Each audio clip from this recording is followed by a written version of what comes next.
Magandang hapon, Pilipinas. Live tayo mula sa Pag-asa DOST at alamin na natin ang latest sa lagay ng panahon sa mga oras na ito. Mga kababayan, bagamat halos palapit na tayo sa panahon ng tag-ulan o buwan ng Hunyo, patuloy pa rin po tayong nakakadama ng mainit na panahon. At iyan ay dahil apektado pa rin po ang bansa ng easterlies at iyan ay umiihi po patungo po yan ng Visayas. Samantala, nariyan pa rin po ang ridge o dulo ng high pressure area na siya nagbibigay ng magandang panahon. Dito po yan sa northern, pati na rin po sa Central Luzon.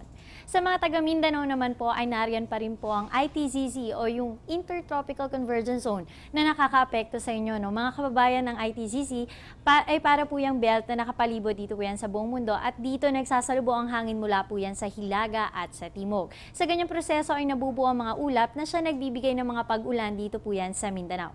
At ayon po sa Pag-asa, kasama rin po ang Kanluran, pati na rin po ang Central Visayas na magkakaroon ng mga mahihina hanggang sa katamtamang pag-ulan, pagkidlat, pagkulog, lalo na po sa hapon o gabi. Kaya naman makakatulong pa rin ang magdala ng payong o di kaya ay sombrero para handa po tayo sa posibleng pag-ulan.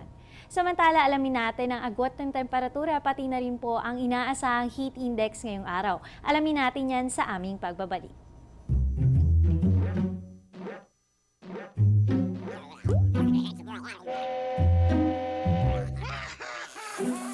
Worried kung nasaan ang package mo?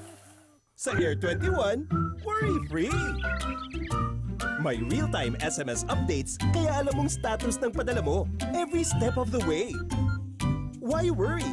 Pwede namang worry-free. Sa Air 21, sagot ko, padala mo. Mga kababayan, ngayong patapos na ang buwan ng Mayo, alamin natin kung may pagbabago ba ang taas ng temperatura ng ilang bahagi ng bansa. Narito ang mga datos mula sa Pag-asa. Pinakamalamig pa rin po sa Baguio City na meron pong 17 to 25 degrees Celsius habang mataas pa rin po ang agwat nito sa Tuigaraw na may init po na 25 to 38 degrees Celsius. Sa Visayas area naman pinakamataas ang temperatura dito po sa Metro Cebu na meron po yung 26 to 34 degrees Celsius habang hindi naman po nalalayo ang temperatura sa Tacloban na meron pong 25 to 33 degrees Celsius. Lipat naman tayo sa Mindanao, highest temperature po tayo dito po yan sa Metro Davao na meron pong 25 to 33 degrees Celsius habang mababa po ng kaunti ang temperatura dito po sa Zamboanga na meron po yung 24 to 31 degrees Celsius. Mga kababayan, iyan po ang mga datos bilang patunay na talagang medyo mas bumababa na ng bahagya ang temperatura na inaasahan po natin kada araw. At sana ay magtuloy-tuloy na ito sa mga susunod pa para naman ma-normalize na yung sobrang init na dinadanas natin hanggang sa ngayon.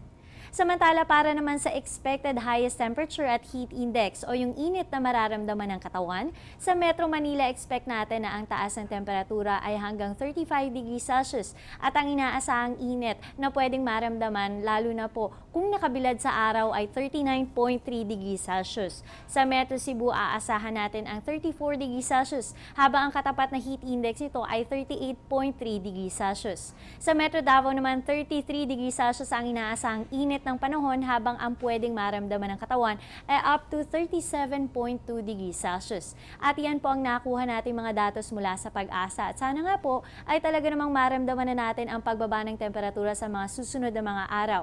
At ang panghuli reminder ko pa rin ang magdala ng tubig o magbaon ng mga electrolyte na inumin, lalong-lalo na sa mga kababayan natin nagtatrabaho na nakabilad sa araw para po maiwasan ng pagkahilo at dehydration ngayong hot season.